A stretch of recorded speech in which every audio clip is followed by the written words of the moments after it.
Jean Castex patron de la RATP, ça se confirme.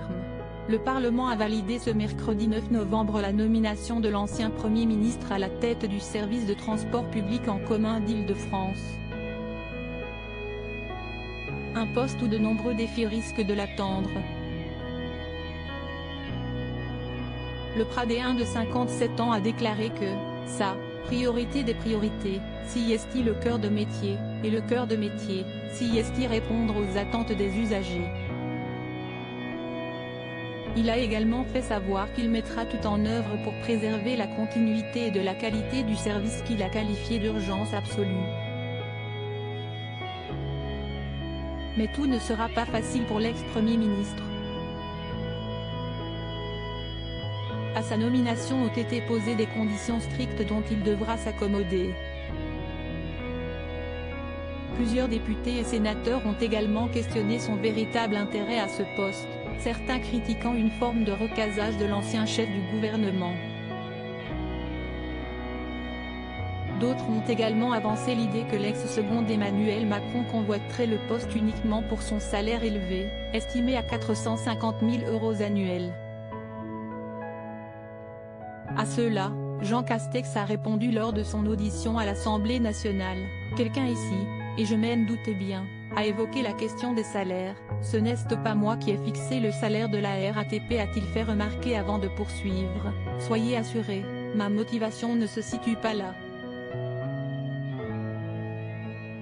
Ma motivation, si est de servir le service public et mon pays ».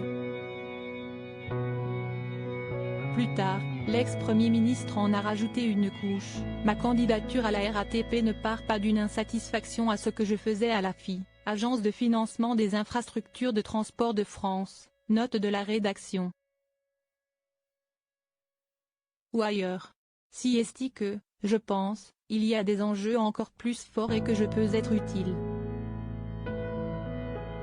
Photo, Jean Castex bon vivant au salon de l'agriculture. Jean Castex, ce qu'il attend à la tête de la RATP, une réponse qui n'a pas vraiment convaincu certains opposants politiques à Jean Castex. La députée RN Alexandra Masson a demandé en audition parlementaire si son arrivée au sein de la RATP était motivée par les nuits, la quête du meilleur salaire ou la recherche du meilleur pantouflage, tandis que du côté de la NUP, la députée Clémence Guettet a publié un tweet où elle tourne en dérision la réponse de l'homme politique après son intervention. Deux réactions à la nomination de l'ancien monsieur déconfinement qui ont beaucoup fait parler sur les réseaux sociaux. Malgré les critiques, Jean Castex n'est pour autant pas responsable du montant du salaire du PDG de la RATP. Celui-ci avait été revu à la hausse en 2019 par la présidente de l'époque du service, Catherine Guillouard, qui remplaçait alors une certaine Elisabeth Borne. Quoi qu'il en soit, si Jean Castex est finalement choisi pour être à la direction de la RATP, il est attendu de pied ferme, le service public faisant face à une crise sans précédent où il faudra savoir remettre l'entreprise sur rail. Crédit photo, capture écran Assemblée nationale.